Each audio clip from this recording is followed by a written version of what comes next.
The martial arts in general are one of those things where we make a distinction between your coach for skill acquisition and your coach for competition. And we tend to separate those terms into two things. We call it a teacher when we're in class, but yet we kind of say, who's gonna coach me for this match?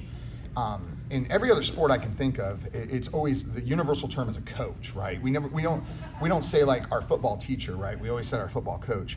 But coaching is really split into skill acquisition and competition. Even so much so, if you were going to say, what's the pinnacle of sport that you would model yourself after in regards to training, strategy, I would argue the pinnacle of that would be professional football. And if you look at professional football, they have an offensive coordinator. That's kind of like your competition coach. That guy's not there during the week working skilled drills with you, okay? He might communicate to his assistants, hey, this is what we need to work on, Simpson, he needs to work on his pulling or whatever it may be, but he's not out there doing the drills. The skill acquisition is just such a different skill set, and unfortunately, in our sport, it tends that, you used to hear the term, just because you're a good competitor doesn't make you a good teacher. I would go farther than that. Just because you're a good competitor doesn't make you a good teacher. It doesn't make you a good coach. Just because you're a good teacher, it doesn't make you a good coach. They are two completely different skill sets. And unfortunately, people think just because they have the knowledge of what we do, it translates into them being able to coach you through competition, and that's simply not the case. There's so many, oh my gosh, you can sit forever. It's always easy to pick out mistakes, right? But go to a local tournament and listen to some of the major mistakes that no other coach, I won't say no other coach, but like world-class, awesome coaches would not do. For instance, speaking in the negative, okay? And what I mean by speaking in the negative is, you hear a lot of this, hey, don't do that, no! You hear that, scream, no! And these are all very visceral reactions you're getting from the coaches, which is not helping your athlete whatsoever. Don't do that. Give specific instruction. Don't grab. No, don't tell him don't grab. Tell him where to put his hands. You hear it all the time. You got to get up. You got to get up. You got to get up. Listen, the person on bottom wants to get up. What you need to do is give them specific instructions. That kind of leads into like, what are your goals as a coach? And I find that I've had this question to high or really good performers, really good athletes, people that are even good teachers, and you get kind of a mixed bag of answers. What I would say, just generally speaking, your three basic goals as a coach, and they're just three things. Now we can expand them out to four, and that would be your athlete's safety. In our athletic endeavor, that safety is really the responsibility of the referee. We don't have a white towel that we can throw in to save our athlete. For the little ones, yeah, you can jump out of your seat and tell the referee that's enough. So that's kind of there, but your three basic things that, as a coach you really need to focus on are pretty simple. The time of the match. You have to keep track of that time. That time really dictates your strategy of what you're going to be coaching your athlete through. Second thing, the points. It's not, most of the time, if a referee doesn't score something you think should be awarded, you don't get a whole lot arguing with them. Okay, so I don't mean it in that respect, but you need to keep track of the points so you can give sound advice on what should the next step of your athlete be. If they're down by 15 points, obviously they're gonna win by a submission.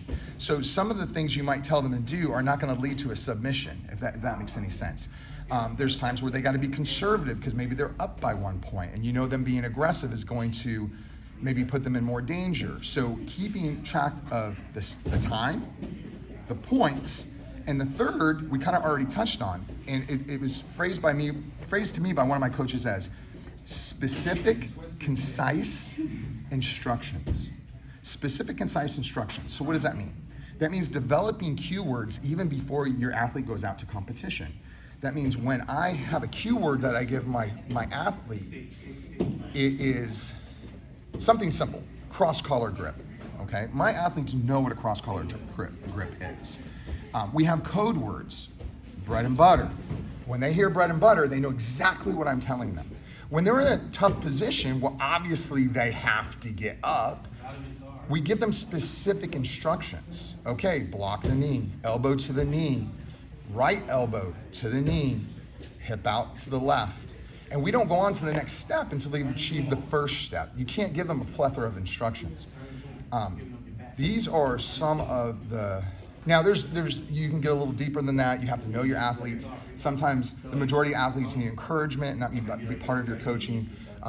There are a few athletes that tough love works for them, but that's secondary. Your primary concerns when you're coaching your athletes have really got to be A, the time, B, the points, and C, specific positive instructions.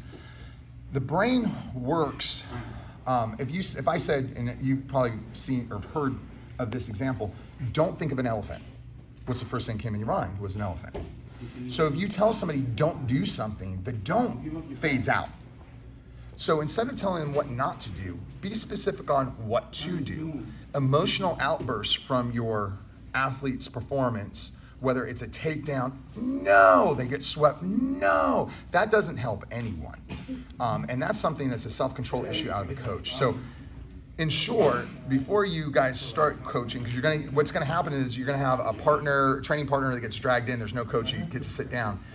Before that ever happens to you, keep a watchful eye and an open ear to what's going on in these tournaments and the instructions that are being given. Realize the instructions that aren't constructive, okay? And try to model yourself after some really good coaches that you see out there and follow them around and see how they do things. Follow some of the higher level coaches, whether that's a Danaher, whether that's a Mike Brown from American Top Team. Watch how they do things, watch how they say things. There are some phenomenal people to model yourself after, and there's some phenomenal people to model yourself what not to do, okay? And the most important thing, other than all that, is in the aftermath, that's not the time to discuss what went right, what went wrong. Just congratulate the athlete. I always say to the kids, I love watching you out there, because I do. But the time for critiquing is not at that moment. Again, that's your own emotional part getting involved in your athlete's performance.